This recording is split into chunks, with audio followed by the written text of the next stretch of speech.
আসসালামু আলাইকুম, কেমন আছেন আপনারা সবাই? আশা করি ভালো আছেন, যে যেখানে আছেন সুস্থ আছেন। তো আমি ঢাকাতে আসতে না আসতে আবার আমার বাসা চেঞ্জ করা লাগলো। তো বাসা চেঞ্জ করা কতটা যে প্যারার, কতটা কষ্ট, যারা বাসা চেঞ্জ করে তারাই জানে। তো আলহামদুলিল্লাহ সুস্থভাবে নতুন বাসাতে উঠলাম, নতুন বাসায় সব কিছু গোছালাম, কি কি করলাম সেটা আপনাদের সঙ্গে শেয়ার করলাম আর কি। পুরো ভিডিওটা দেখলে বুঝতে পারবেন। তো কালকে হচ্ছে আজকে অনেক কষ্টের উপরে সবকিছু পুরাটা তাও মানে রেডি করতে পারি নাই, কারণ আমার প্রচন্ড শরীর খারাপ করতেছে। আর পুরো শরীর আমার মনে হচ্ছে ব্যথা হয়ে, মানে কে আমার পিটাইছে এরকম মনে হচ্ছে, এত শরীর ব্যথা হয়েছে, কারণ ভারী ভারী সব জিনিস মানে। আমার তো কণ্ঠই বদলে গেছে।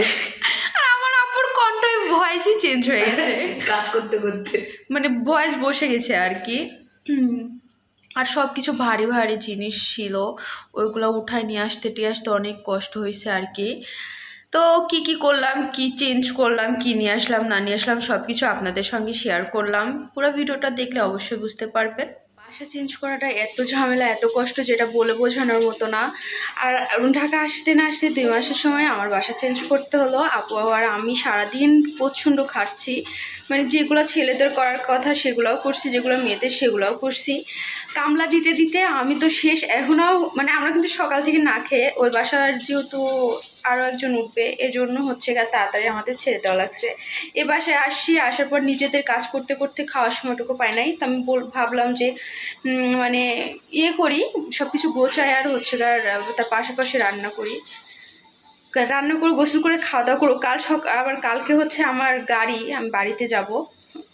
কি একটা ঝামেলা, আমি আজকে অসুস্থ হয়ে গেছি, কাল বাসায় যাব কি করে এটা ভাবতেছি। যাই হোক, কেমন হয়েছে আমার কিচেন, মানে রান্নাঘরটা গোছানো, এটা বলবেন। আর আমাদের রুম তো এখনও একটা গোছাইছি, দুজন মিলে আরেকটা গোছাবো। গোছানোর পরে এটা বলবেন যে কেমন হয়েছে, আর আমাদের বাসাটা কেমন হয়েছে অবশ্যই। গোছানো হয়ে গেছে, আর একদম গোছানো হয় নাই, দেখায় আপনাকে। আপু আপু আর এই যে আর একদম গোছানো শেষ।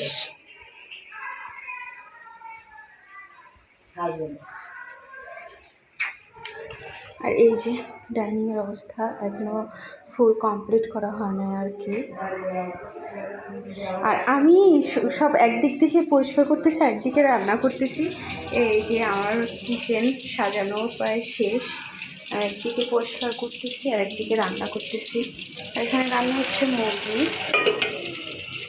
এখানে রান্না হচ্ছে বেগুনের চাটনি। অনেক মানে একটা বাসার মধ্যে সবগুলো আনা হয়েছে আর কি, এখনো কিছু কিছু জিনিস বাকি আছে।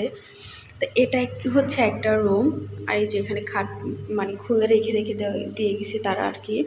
আর এটা আপাতত আমি একটু কি করছি দেখেন, পর্দাটা লাগাইছি, এটা আমার রুম আর কি।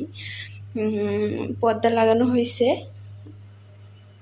আর আমি জাস্ট একটা বেড পারছি আপাতত। আমি কালকে রাতে অনেকক্ষণ ধরে সব কিছু গোছানো হয়েছে, ঘুমাইতে পারি নাই। আমি ভাবতেছি আপাতত এর উপরে হচ্ছে বেডশিট বিছায় ঘুমাবো, 1-1.5 ঘন্টা ঘুমাবো, তারপরে সব কিছু গোছাবো আর কি। আপু আসুক। আর এই যে রান্নাঘর গোছাইতে হবে সুন্দর করে।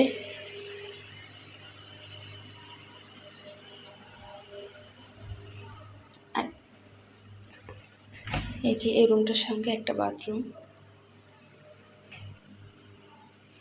আর কালকে আমি বাসায় চলে যাব, এজন্য একবারে ব্যাগ প্যাক করেছি। এটা একবারে প্যাকিং করছি, এই যে হচ্ছে যদি আমার কালকে মানে লেট না হয়, কারণ এগুলো যাইতে যাইতে আমার অনেক লেট হবে।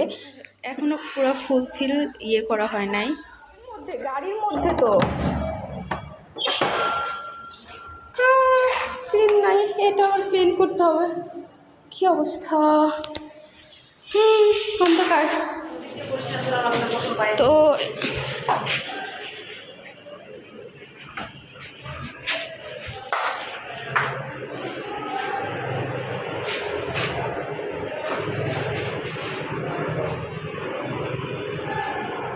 ছাড়ে টানে নিজে পুরো ময়লা মুদ্রা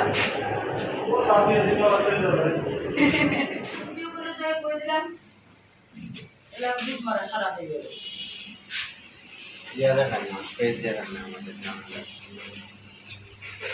গাট্টি গুট্টি বাঁধা হচ্ছে, যে এত বড় বড় পলিথিনের মধ্যে আমার কিডন্যাপ করে নিয়ে গেল তো কেউ টের পাবি না রে।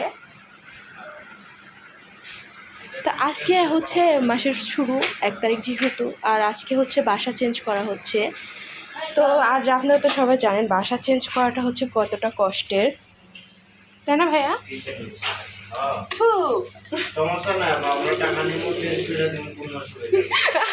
আমার ভাই হচ্ছে টাকা নিবে আর আপনাদের ফ্রিতে হচ্ছে ইয়ে করে দিবে না? টাকা নিবি তো বলছি না, টাকা নিবে আর ফ্রিতে হচ্ছে কার বাসা চেঞ্জ করে দিবে। আমাকে তো দেখা আপনি মানুষ ওরা এখন ভিডিও করার সময়